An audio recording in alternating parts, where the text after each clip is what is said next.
Broadcast going. How come live stream isn't one word yet? That's just silly. Okay. YouTube is up and running. All right, so we can get started. So I want to thank you all for being here today. Almost the end of September, coming into, I guess, a month-long Halloween season is how it is now, increasingly around the world. But we want to thank you for coming in. This is a popular culture dialogue on material and embodied popular culture, which, come to think of it, might be a good one for Halloween, given how material and all of that aspect is. But we have several people here, one returning guest and actually a couple of new guests to the conversation. So we are going to do as we normally do and allow everyone to introduce themselves, and then we will jump into the discussion. And Princess, since you are our returning guest, if you wouldn't mind introducing yourself first and what brings you here today. I am Princess O'Nika Auguste. I'm from St. Lucia. I have degrees in religion, history, and literature. And what brings me here is because I've always been interested in pop culture. Is there something particularly about the material nature of popular culture that you find interesting? Yes, because the material nature, we use the material goods, so whatever buildings and clothes or whatever else in our popular culture. Like you said, Halloween is the perfect example of that. How people dress up as witches and other characters, bringing the material goods from society into that pop culture. All right, awesome. Glad to have you here, Princess. And one of our new guests is Naomi Jacobs. Hi, so I'm Naomi Jacobs. I'm at Lancaster University in the UK. I'm based in the School of Design in the interdisciplinary design-led research group, which is called Imagination Lancaster, which is a great name. But I don't just have a design background. I've kind of come to that at a slight angle. And while I don't work particularly in popular culture studies, I have done some work in fan studies, because what I'm interested in is technology and how people interact with technology, and also the kind of boundaries between digital and physical spaces, which is kind of where some of the material and embodiment stuff comes in. I think particularly I was asked to come and contribute to this session because I've recently been doing some work with JSA Low, looking at fan binding and fans taking born digital texts, fan fiction, and making physical books and objects out of that. So, oh, that's fascinating. Okay, cool. I can't wait to hear more about that. All right, thank you, Naomi. We're going to go to our next new guest, Inbal Saggiv-Nakdimon, and I'm probably just completely slandered that. I'm going to just apologize right now. That's quite all right. I'm from Israel, and I'm a literary translator. I translate books from English into Hebrew. I've been doing that for quite a long time. And in recent years, I developed a keen interest in costumes, historical costumes, and the way they are brought to the screen. So I'm not in academia, but I do give popular lectures about historical costumes, what people used to wear, and how we see these clothes on the screen today, and also cosplay and historical cosplay. And there are wonderful people all over the world creating their own costumes and presenting themselves and the clothes that they make. And I just find that fascinating.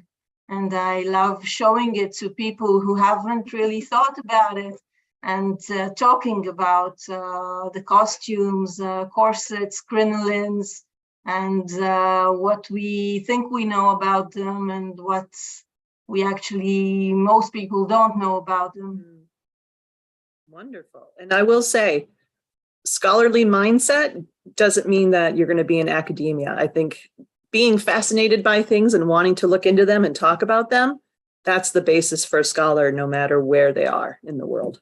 Yes, and thankfully, the good side of COVID is that in the last few years, there have been so many online events to be able to watch people from all over the world, even if it's an academic conference, which I would never have been able to attend.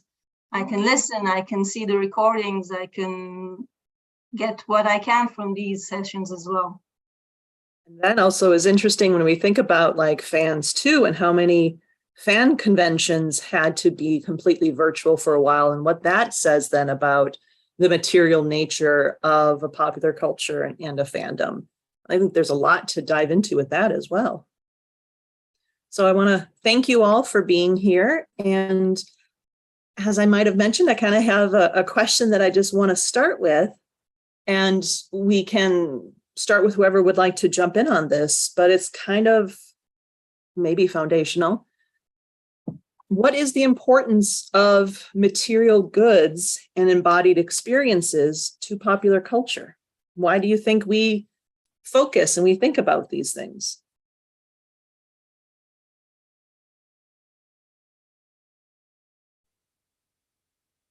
Who'd ever like to jump in first? Shall I go?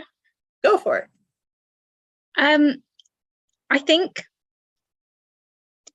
it's an interesting question, because it's the fact that we asked that as a question itself is interesting, because I think people forget how important our physical selves and our bodies are to everything we do. And obviously a lot of fandom and fan activity these days we associate with kind of digital spaces and digital platforms.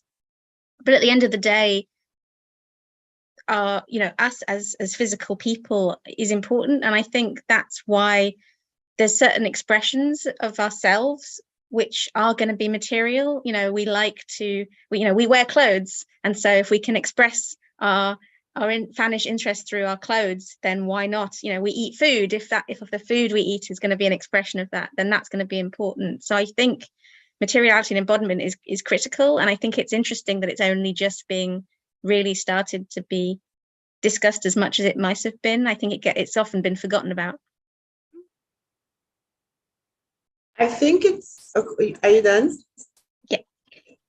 I think it's important to add to Naomi's answer, is because it also is able for people of different cultures to be able to show or illustrate their lived experiences.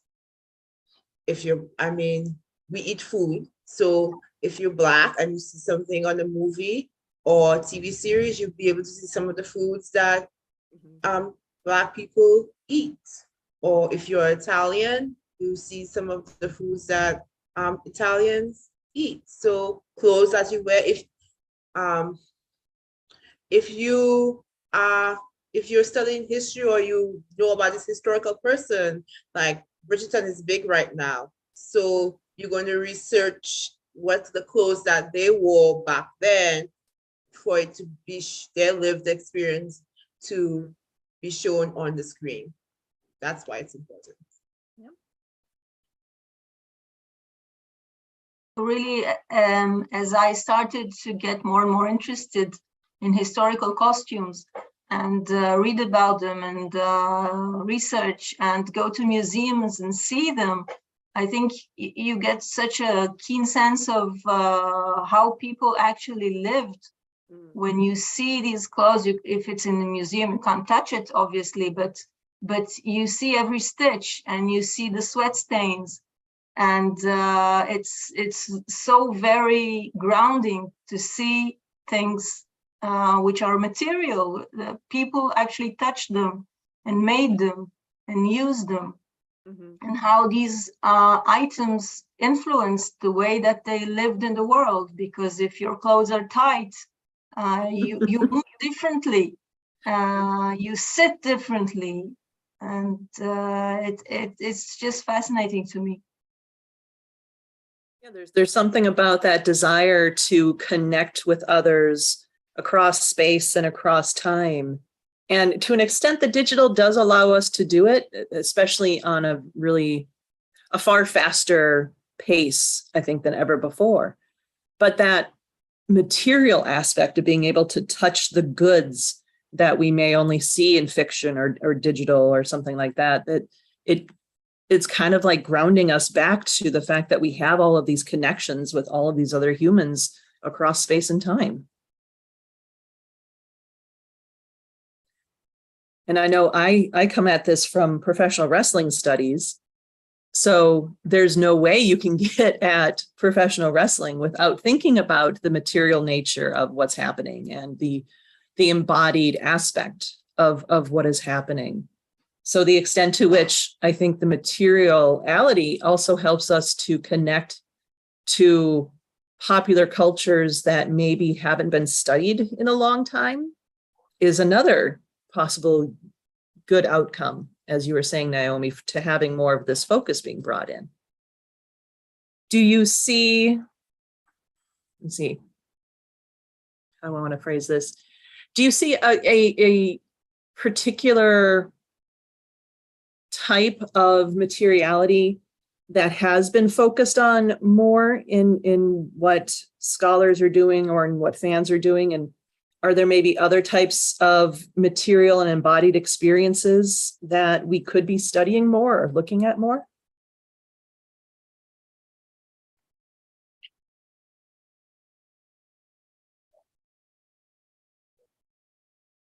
I would love to see and read more about cosplay, about the creative people who make up, even if it's important to them to be accurate, historically accurate, or on the other hand, to mash up different things. And if Princess, you mentioned the Bridgerton, which is of course not historically accurate, but emphatically going in different directions, and people love it. But other people are arguing very vehemently about it, how it should be and how it can be. And I just think it's very interesting to see the way people approach making and then wearing costumes, which is my field of interest. There's that issue of like authenticity, like how authentic is your representation, and does it matter that it's authentic? Because I think we have this a little bit with fan fiction too, like the ability to replicate the canon in the work of fan fiction or the work of fan art. So that issue of authenticity, though, might be even more debatable when it comes to historical representations through embodied practices like cosplay. How authentic can you be? Is there even the same fabric? Do you need to sew everything by hand, or is it okay to use a sewing machine? Do you 3D print something to be an accessory? I think it's okay to decide for yourself, but some people consider various elements as more salient than others.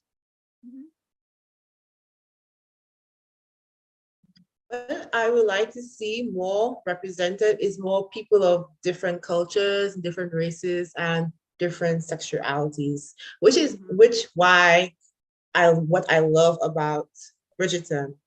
It embodies the living. Black people in the Regency area were not only slaves or enslaved people or low class. They were Black people in the nobility, in the wealthy class. So one thing, while it was not technically historically accurate, it brings that lived experiences of the Black middle class and the wealthy Black people in Britain at the time. to the forefront, their lived experiences, their embodied experiences. And even not only Black people, but South Asian people, you know, because not all South Asians were poor, but they were wealthy and middle class South Asians at that time period. And a lot of historical fiction do not bring out those embodied and lived experiences. I wonder if they show various foods on Bridgerton. I haven't actually noticed that in comparison to older productions which had only white people. And I think that the food representation to me is a fascinating one too, because food is such a primary way of communicating interpersonally and interculturally and so forth. And I was even thinking about, we've got historical representations of food that people are trying to recreate. You've got different cultural representations of food, like an anime fandom. That's a huge thing, is to try to replicate Japanese food. But I also think about even further afield science fiction, like people replicating Star Trek food, or you could look at like post-apocalypse movies and what are they eating there? How are you embodying the apocalypse through the food that you consume? I'm smiling in part because I mentioned the fan binding work, and we were looking at a particular piece of fan fiction, which actually is kind of apocalyptic.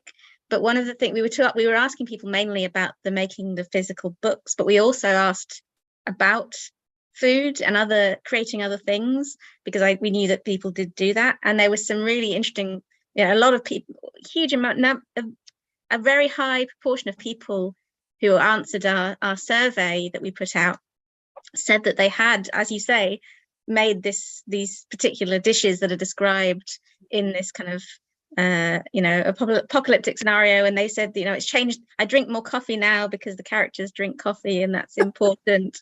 So that's and making. I was going to say, in answer to your question, I'd be interested in thinking more about the things that people make, so that they can have merchandise, maybe if that doesn't exist. So if you want to have a thing for something that's close to your heart, but you can't buy it, or you don't want to buy it, you want to make your own version. I'd be interested in seeing more written about that, the things that people make and create and commission and share with each other. And the food stuff, I've read some really interesting stuff in the last couple of years about, I don't think there was an edited collection about food and fandom, and it was so fascinating, and I'd love to see more in that area. Quick plug, Eating Fandom, now out on paperback. And actually, I like that idea of talking about things that people make themselves, because like I said, I do professional wrestling, and I started designing embroidery stuff for professional wrestling. So it's a way for me to express my fandom, but I also think, oh, look at that. I didn't make it, but a friend of mine did. It's a sheepopus, which is also a reference to the. But and I think it's a good point, this idea of like the fan labor and entrepreneurship, where they're able to make money off of their fandom. I know this is a big thing at conventions, but with places that do print on demand like Redbubble and even Etsy, you've got people who are fans who can make quite a good living off of producing all of these material goods. We have a big convention in Israel in 2 weeks, and I know there's going to be a workshop for printing on T-shirts and other fabric items, where you can bring your own ideas and your own T-shirts to print on. And it's all fan-based with some good friends and they are very creative. And they will be presenting this workshop. And in previous years, I made myself little bags with TARDIS on them or other things, which, as you said, I wanted some merch, but I wanted it my way. So it's a very fun way to connect to what you love. Yep. And like you said, with 3D printing, you can print your own action figures and everything now too. Although you still have to start thinking about copyright issues in some places when it comes to all of this. And I would imagine that if you're able to put your own artistic touch on it and your own self-expression, you shouldn't have to worry about the copyright. And it must be the case because there were a lot of people doing this and selling their goods, which is why it's interesting that fan fiction, though, has spent so long being dinged for copyright infringement. And you can't sell fan fiction, at least traditionally you can't. No, you cannot do. 50 Shades of Grey was a fan fiction, but she from Twilight, but she changed it. No, it's a complete. If you read Twilight and you read 50 Shades of Grey, you can see totally different stories, but that's how it started. So I think the only way for it to fan fiction to sell is if you change. You can start out as a fan fiction, but if you change it, the whole story. But yet there's a lot of fan fiction that I read, and they may take the characters and maybe a basic element of the relationship between the characters, but then they turn them into like werewolves, or they do all of these other left field type of modifications that cannot be seen as copyright infringement at that point. But then, you know, like Princess says, you could take that and take out the fact, you know, change the characters so they're no longer the original, and then there's no copyright involved, then you could publish it. But that for me is one type of fan fiction. But actually, a lot of the stuff that I like to read is very canon based or playing with the canon. So in that sense, if you were gonna, you couldn't just change the names because it's all about that interrelationship with the canon. So that's, in those ones you couldn't do the same thing. And it's like that, the kind of argument about, you know, Wide Sargasso Sea being transformative of Jane Eyre. Like where's the line of where you can call it not interfering with that anymore and being something new? It's a really interesting one. But you're right, traditionally there's been all the, you know, disclaimers, this isn't mine, I don't own it, I'm not selling it, fundamentally is the important thing. But art has always been sold. Oh, sorry, but I was saying, as you brought up Wide Sargasso Sea, I don't think she ever claimed that it was not hers, because even though the story was a little different, the characters and everything were the same, and so you can follow it. You basically can see, oh, we can see why this happened in Jane Eyre. So I guess there's a thin line, and people were not focused back then. People were not focused on copyright than they are now. And isn't Jane Eyre in public domain? In the 50s, was it? In the 40s? That's when she published. In the 40s, that's when I know. Yeah, I know there was some kind of legal discussion over it. So yeah, it was contested, I think, whether there was an issue with that. I read a version, a gender flipped version of Jane Eyre called John Eyre last year. It's a published book. It's not considered fan fiction. I bought it on Amazon. It's quite good, quite a good book. And it also gets to vampires and goes a bit further away than the source did. Well, and that's like, there was the Pride and Prejudice and Zombies, and Sense and Sensibility and Sea Monsters, or something like that. And yeah, they're not considered fan fiction because they're public domain texts, but it's still fan fiction. You have to be a fan of that text to want to do that type of adaptation, or to know the text well enough to be able to do that adaptation. and to enjoy it. Mm. We had a cosplay gathering after Pride and Prejudice and Zombies, where anyone wanted came with a Regency dress or a Victorian dress and a sword or two. And it was quite a lot of fun.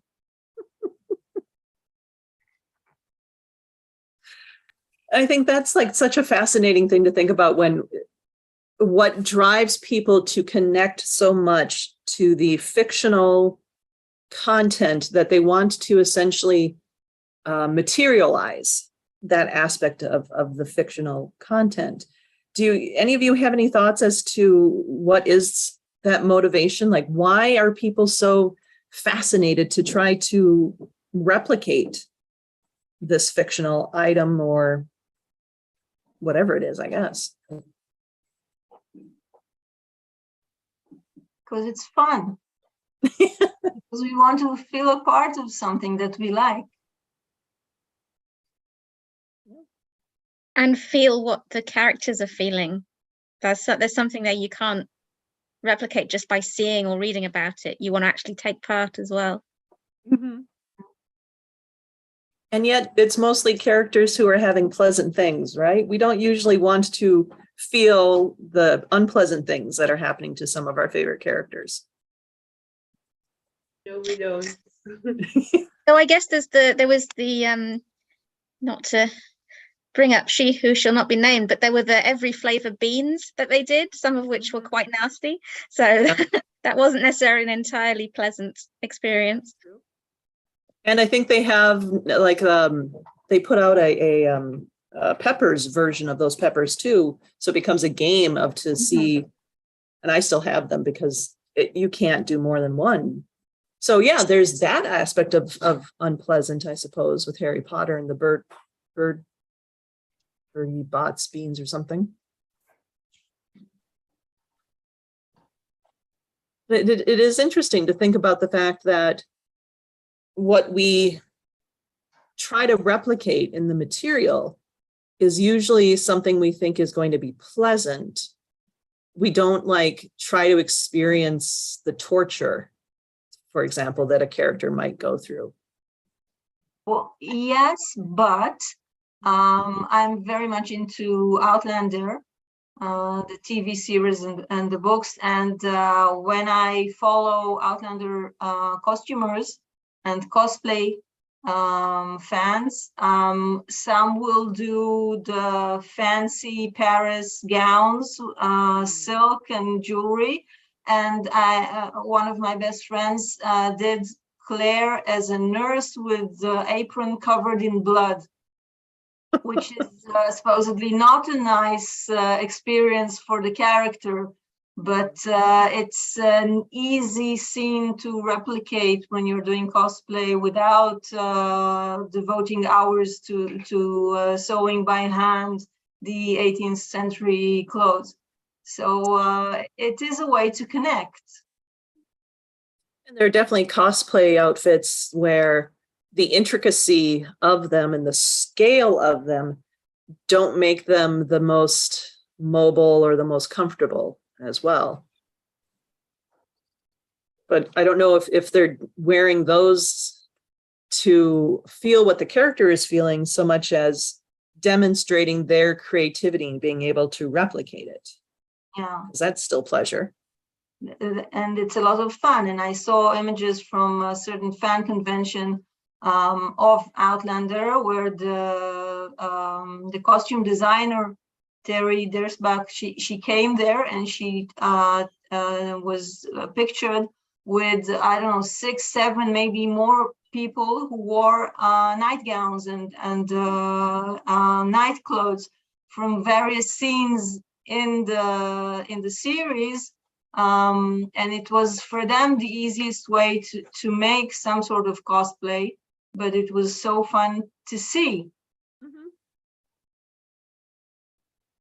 I remember once seeing, if you know the anime movie Howl's Moving Castle, I saw someone created a cosplay outfit of the castle. and they were walking through the convention wearing that. And I'm just, the cumbersomeness of that.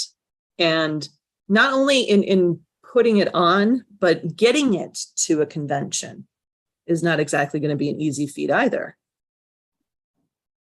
So sometimes it's the challenge, actually. How big can you go? Some cosplay is engineering as much as textile artistry. Different types of pleasure being associated with it. But then I also think of, Princess, in your studies with religion, and I think about the individuals who replicate religious ordeals and the pleasure that they get out of that, like the wearing of a crown of thorns, or even carrying a cross, an actual full-size cross and things like that. Even the unpleasant becomes pleasant if it allows you to feel connected to something. Yeah. Yeah. And horror movies are good for that. The Exorcist, and horror movies are good for that. They bring in the lived experiences of what the priests and pastors do, and to get out those demons or spirits. There's this show on was it Discovery? I can't remember now because I haven't seen it in a while. I don't know if it's still going. It's called The Haunted. And the different people, they will interview they will talk about different people who are experiencing demon possession or ghosts or whatever. And so they say it's a documentary. I personally don't believe what happened, but if they say that's what happened, I'll take their word for it. But anyway, but they do a good job at bringing those experiences into the documentary, into the episode. You can actually, when you watch the episode, even though they're dramatizing it, you can feel like, oh, it's real. So you're scared yourself.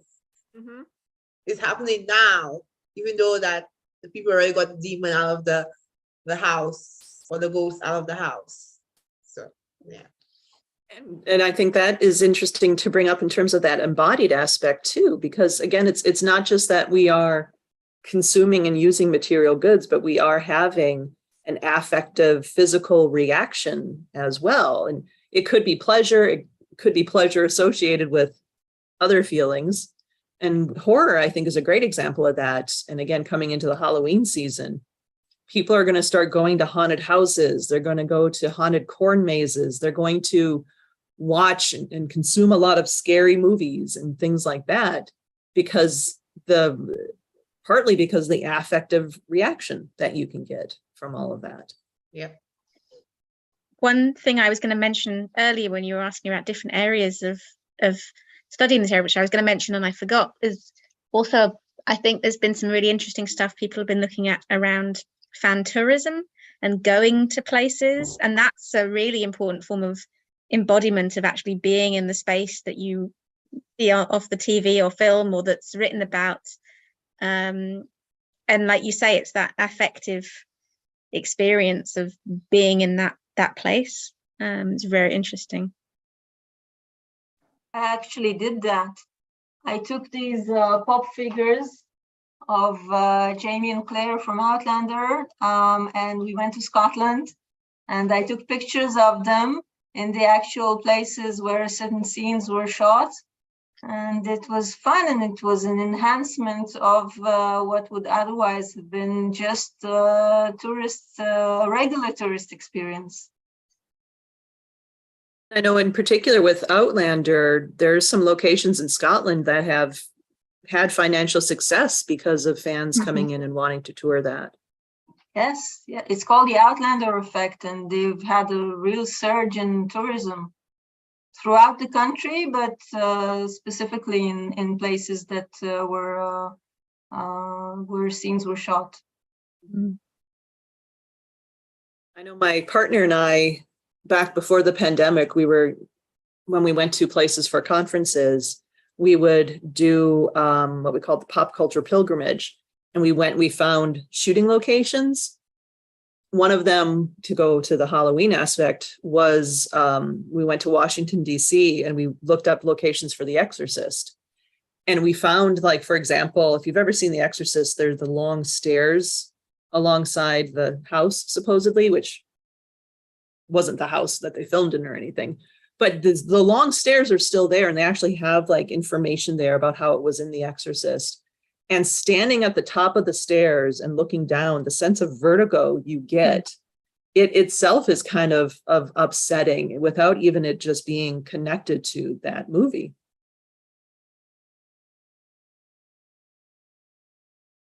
Yes, there are location tours for Game of Thrones, I know, in Ireland and other places where they had filming locations.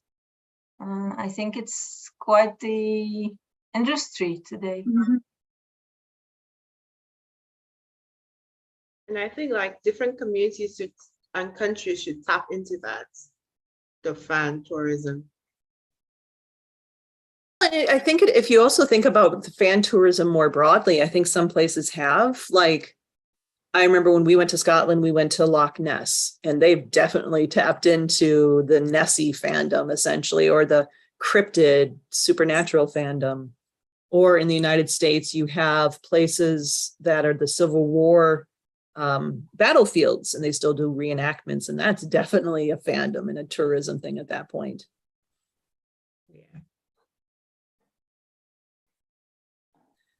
How does that compare, though, to something like amusement parks, like the Disney parks or the Universal parks, where it's constructed locations and not like the actual locations where things happened? Do you think that's a different type of fan tourism? Yes, I actually do think that's a different type of fan tourism, because even though it's a construct and they chose one place to construct the amusement park, Disney and whoever, they have the characters there. You have people dressed up as Snow White or Mickey Mouse come and meet and greet you and speak to you. So that is another way of fan tourism. I think maybe it's kind of a spectrum, in that you have, that obviously is very constructed and, like you say, a very managed experience. And then you've got kind of separate from that, but there's a blurry area of places where things have been filmed that might have been built specifically for that. So I know there's certain sets and things which have almost been made into museums, which kind of incorporate the location and the place and things that were built for that. And then you've also got things that are kind of were existing beforehand, but gain this kind of extra cachet through their use in popular culture. So, you mentioned the Outlander stuff. I know that people, they'll go to the place, the actual set, but also to, the real site of the Battle of Culloden, because it featured there. And I went to meet some friends for a fan meetup, and we took a trip to the Winchester Mystery House because it formed part of the story we liked. But we went on the tour, and the tour was nothing to do with our thing, but we had this extra thing of, oh look, this is this has different meaning to us because of our associations, even though the people showing us around knew nothing about what we were there for. So I feel like there's a whole spectrum of it. Yes, I think so too. Also in historical places, sometimes they have reenactors who are sort of guides, but they are in costume, and they are supposedly people who are living the experience of how it was to be there 100, 200, 300 years ago. So it's not the same as Snow White, but it's a bit like that. People take pictures with them. I also think of like Renaissance fairs, and I don't know how much y'all know Renaissance fairs outside of the US, but I just went to one here in August, and you see, of course, the actors, they're dressed up in appropriate attire, and some of the attendees are also in more appropriate attire. But then I saw someone dressed up like an astronaut, and I saw people dressed up like Star Wars characters. And I'm like, but this is Renaissance fair. that's like different, but it is kind of like the space itself just became open for anyone who wanted to be in costume and to do this type of cosplay. It was like, it created this alternate space in which people could just, have fun and just express themselves that way. Because it's more accepting of this type of behavior. I did hear about Star Trek cosplayers going to Ren fairs and acting as if they time traveled there. That's true. And I did see there was actually a TARDIS at the Renaissance Fair. And I'm like, oh, the Doctor's here. Okay, see, and that kind of makes sense then. Adding their own narrative to the experience. Yes, and that makes me think of mashups. There are there's an artist, I hope I'll remember her name soon, and she does paintings of the TARDIS in various like with Alice in Wonderland or with Mary Poppins. And I liked them so much that I bought a t-shirt with the TARDIS and Mary Poppins, and because it's fun and because it shows that there's something that I like from this and from that together. Mm-hmm. Yeah, there's something about the intertextuality of the material and the embodied experiences. And maybe that's also getting at why there's more attention to the material now too, is that the acceptance of more different human creations as texts than just the traditional movies or books or things like that. Like, I know when I talk to my students about what a text is, their first answer is a book. And I'm like, well, okay, but if you think about it, this cat is a text. And I know you probably don't Very like this. Very cute text. Exactly. But these things did not exist without human creation. And then you have all the different breeds that were created to have specific meaning to the humans.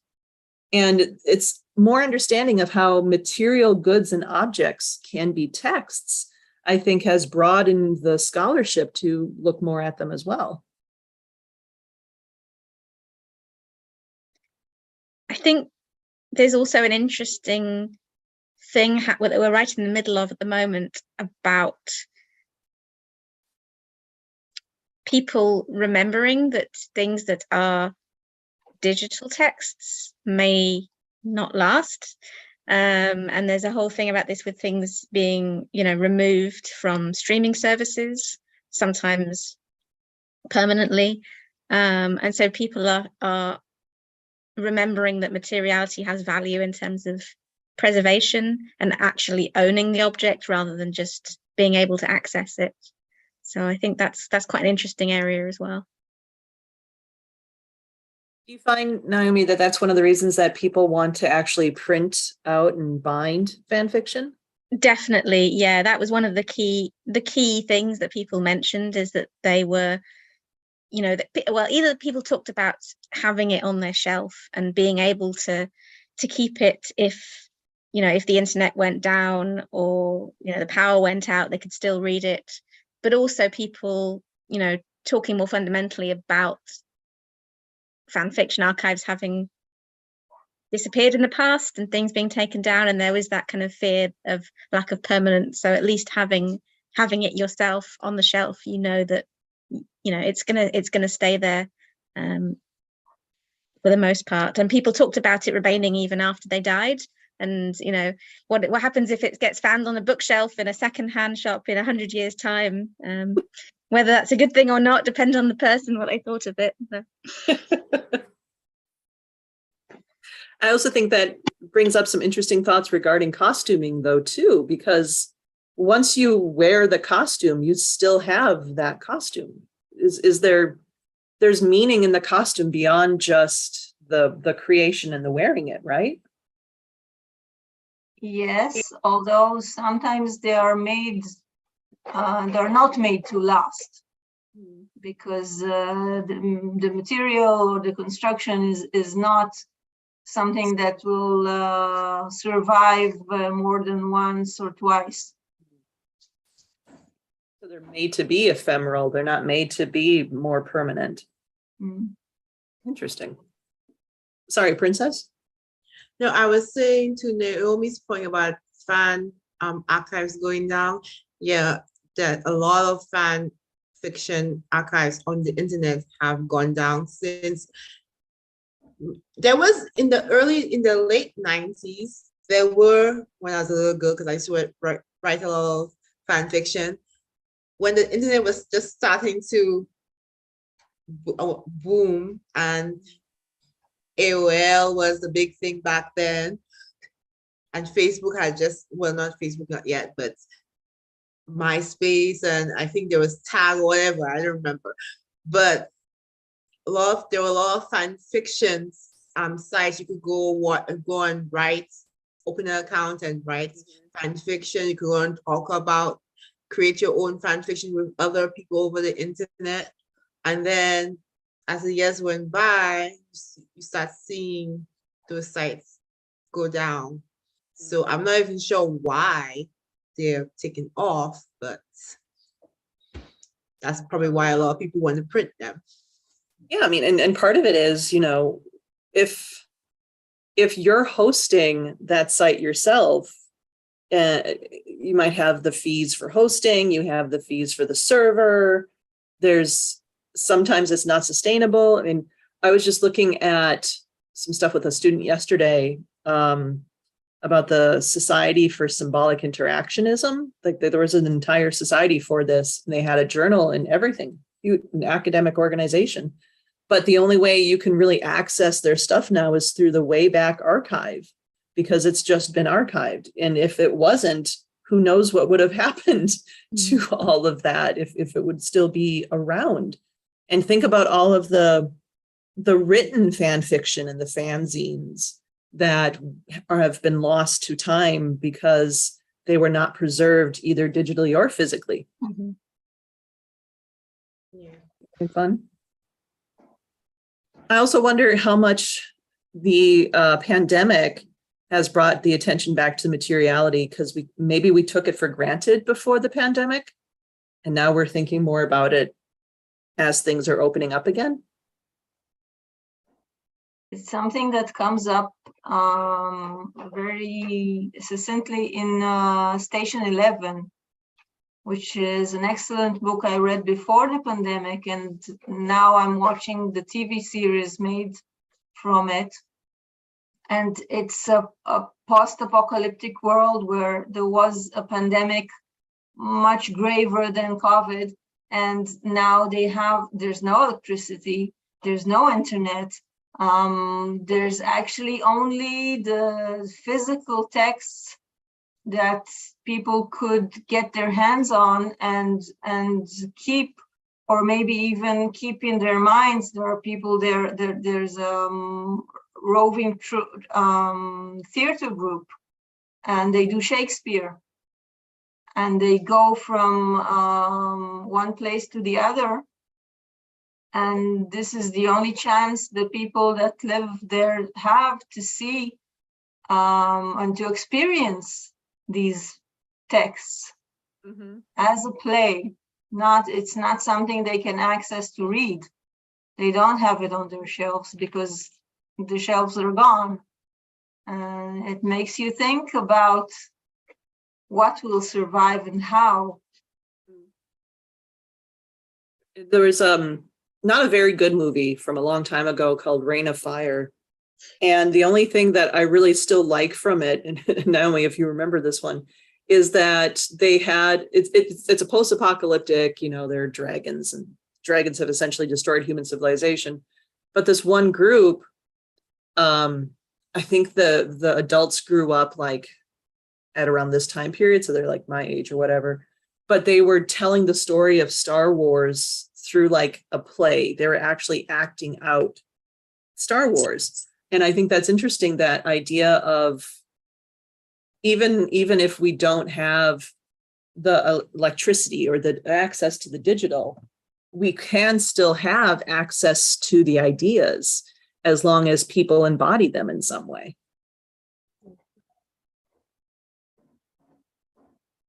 An underrated film, I think, Reign of Fire. It has its moments. I liked the dragon's design, but I think if it didn't have the Americans in it, I would have liked it better. I have no idea what is Reign of Dragon. Shows my age though. But I think it kind of goes to show that, you know, we like having the ability to connect to each other, and popular culture is many different things, but it is primarily about being able to connect to each other through shared texts and values and whatnot. And if we don't have the electrical or the digital means to do so, maybe the popular cultures won't be quite so big, but it sounds like they're still going to be around because they were around before the electrical and the digital. We may end up telling stories around the fire again. Mm-hmm. Yeah. And people still do that, right? Because they go camping and they tell campfire stories.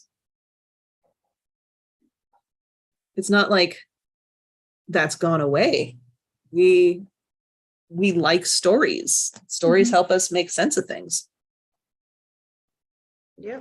And there will be stories about once upon a time we did have internet or whatever they will call it in the post pandemic or whatever crisis, dragon killing your civilization. There'll be stories about that, and the memories of your great grandmother acted or wrote Star Wars, or great grandfather wrote Star Wars. The memory of his script will go down to the children. If your great grandmother watched Star Wars or whatever that's on television, the stories will go down to the next generation. Yeah. And that's another thing too about how, you know, popular cultures can perpetuate and have a longevity. It's through the passing down of stories, but also the material goods associated with those stories, like the books, like the recipes and the merchandise and things like that as well. All right. Well, I think this might be a good place to ask my last question then. And it's kind of hinted at the beginning, but I want you to think if you could do any study right now on this topic of materiality and embodied popular culture, what might you want to look at? What do you think is something that would be interesting to know more about? And I can go first while you're thinking. So I'm really interested in thinking about that space. So the physical location in which things happen. And in particular, my partner and I are thinking more about this in terms of professional wrestling, because professional wrestling occurs in a very specific type of physical space. But what happens then when it occurs outside of that space? How does it change people's actions and people's interactions and relationships in the ring and outside of the ring and between each other and all of these different things? So the influence of the place in which professional wrestling happens, I think, is a really fascinating topic to look more into. If it's not in a professional context, then it's just violence, isn't it? Well, and some argue, all right, so there have been a lot more matches, especially during the pandemic, that don't occur in the more traditional ring. So, and they are filmed more like choreographed fight sequences that you'd see in a movie or a television show. And so then the argument is, well, is that professional wrestling, or is that just, you know, martial arts choreography? And that's a good question, because when you cosplay at a fan convention, how is that similar to or different from wearing a finely produced costume at a Halloween party? What are the different meanings attached with those activities? Right. Yeah. Anyone else want to share thoughts on what they might want to look more into? I would like to look more into the consequences of material goods and popular culture, especially when it comes to people of different races. We spoke about the Civil War reenactments. So, and people touring the plantations, there are people that get married there. So what are the consequences for people and the former descendants of the former enslaved Africans whose people were enslaved on those plantations? Why are we bringing this embodiment of saying that it was a good thing, or not necessarily saying a good thing, but you are dismissive, you don't tell the whole story, you make it look nice. And then I also want to look upon how, outside of horror, how religious symbolism is embodied in pop culture. Yeah. And I think it also relates to our conversation last time, Princess, about cultural appropriation, especially when it comes to having weddings at a plantation. Naomi? This is something that it just kind of was occurring to me while you were talking. I don't know how it came into mind, but I because I mentioned my interest is actually in technology and kind of thinking about what technology could do. And I was thinking about how actually people want this embodied experience, but it might be interesting to look at how we could actually use technology to help people do that. So using the kind of physical, tangible embodiment and then supporting that with technology. So you could, thinking about the kind of Star Trek holodeck type thing where you actually feel and touch and experience, how could we help people not just create, a piece of clothing, but maybe something that can do some of these fantastical or science fiction-y things that we expect. Some people already do that in these amazing cosplays, but could that be actually brought more into things so, you can actually have that experience and feel those things? Might be really interesting. Well, and I think in terms of like the technology, thinking about like virtual reality and that further blurring too. And I know there have been kind of augmented reality. So you've got the real tangibility, but also, augmented with the technology. That'd be interesting. Inbal, anything you want to add in terms of what you'd like to look more into? I was just thinking, how large a closet do you need if you make a lot of cosplay or historical costumes? These things, they take up space. When I was at university, I lived with some friends who were LARPers doing live action role play. And we actually had a room in our house, a small room, but a room that was basically all of their costumes and all of their equipment for these LARP weekends. So yeah, it takes a lot of space.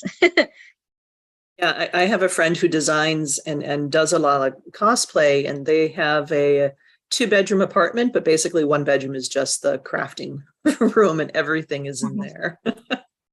Yeah. But also access to the resources. And if you can't get the authentic, how do you do like a workaround to get as close as possible given the resources that you have? That creative, innovative process is a fascinating one. Yes. All right. Well, I want to thank you all for zooming in today and sharing in this conversation. I think this was a lot of great ideas came out of it, as always happens, but I'm always glad to have these conversations and to learn new things and to have new ideas, which is kind of at the heart of any type of scholar. So thank you all for being here today. Thank you. Thank you For having me. Of course. I'll see you around the universe. Bye. Bye.